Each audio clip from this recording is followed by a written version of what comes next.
चलिए जानते हैं हम अपने इस वीडियो में कि क्या आप किसी को उसकी मर्जी के बिना रिकॉर्ड कर सकते हैं। क्या लीगली आप किसी को उसकी मर्जी के बिना रिकॉर्ड कर सकते हैं, चाहे वो ऑडियो हो या वीडियो?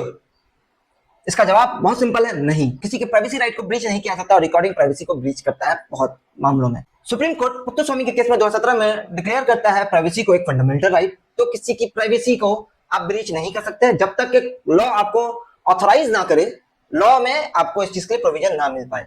क्या इलीगल है? Under section 77 voyeurism is illegal, यानी किसी के प्राइवेट स्पेस को अगर आप रिकॉर्ड करते हैं उसकी मर्जी के बिना, जैसे बाथरूम में, चेंजिंग रूम में, उसके रूम में कैमरा लगाकर रिकॉर्ड करते हैं, तो ये एक क्राइम है सेक्शन 77 के अंदर। सेक्शन 78 सिंपली कहता है स्टॉकिंग इज अ क्राइम। अगर आप किसी को स्टॉक कर रहे हैं, चाहे वो रियल लाइफ में हो या सोशल मीडिया पे, तो ये भी एक क्राइम है सेक्शन 78 के अंदर। सेक्शन 351 बीएनएस एक्ट सिंपली कहता है कि भाई अगर आपके पास किसी की कोई रिकॉर्डिंग है, पहली चीज तो होनी नहीं चाहिए, किसी के पर्सनल रिकॉर्डिंग नहीं होना चाहिए। और अगर आप उसको ब्लैकमेल करते हैं, इंट्रोगेट करते हैं, उस रिकॉर्डिंग को देखकर इंटिमिडेट करते हैं, तो ये क्रिमिनल इंटिमिडेशन के अंदर आता है और ये भी एक क्राइम है। बिल्कुल इस चीज से बचें। क्या आप जिस ऑर्गेनाइजेशन में काम करते हैं वो ऑर्गेनाइजेशन आपके कॉल को रिकॉर्ड कर सकती है? बिल्कुल नहीं। In the case of Sanjay Pandey simply court ने कह दिया कि भाई नहीं, आप किसी भी एम्प्लॉयर होकर किसी भी एम्प्लॉय का कॉल रिकॉर्डिंग नहीं कर सकते, ये लीगल नहीं है, टोटली इलीगल है। एविडेंस एंगल से क्या किया जा सकता है? अगर आप किसी कॉल का पार्ट नहीं है और आप उस कॉल को रिकॉर्ड करना चाहते हैं, बिल्कुल ये क्राइम है। अगर आप किसी कॉल का पार्ट है, जैसे मैं आपको कॉल कर रहा हूं, तो मैं आपके कॉल को एज एन एविडेंस रिकॉर्ड कर सकता हूं, बट सारे केसेस में नहीं। ये एक अच्छा एविडेंस हो सकता है, कॉल रिकॉर्ड को अच्छा एविडेंस माना जा सकता है, लेकिन कब?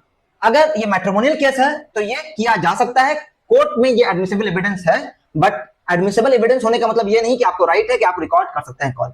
तो इस चीज से भी बचे। इन नवजोत संधू केस या इन आरएम मलकानी केस, कोर्ट ने ऑडियो कॉल्स को एडमिसिबल एविडेंस माना है। पुलिस प्रोसीड्यूर क्या कहता है? क्या प्रोसीड्यूर के तहत पुलिस रिकॉर्ड कर सकती है? बिल्कुल कर सकती है। अगर पुलिस कोई छापामारी में आती है, कोई सीजर करती है, तो उसका रिकॉर्ड रखती है और उस चीज को रिकॉर्ड किया जा सकता है और ये एक अच्छा एविडेंस हो सकता है।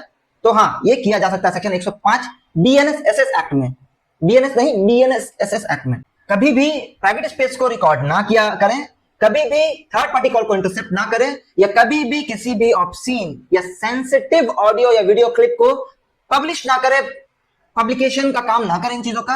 अगर आप ये करते हैं तो section 66E IT act section 72 और 72A के अंडर आप एक क्राइम कमिट करेंगे और इसका पनिशमेंट के लिए आप तैयार रहें। तो क्लोजिंग स्टेटमेंट सिंपली होगा, अगर आपको रिकॉर्ड करने का बहुत शौक है तो आप कंसेंट लेकर रिकॉर्ड करें, अदरवाइज इस चीज से बचें, वरना आप एक क्राइम कर बैठेंगे।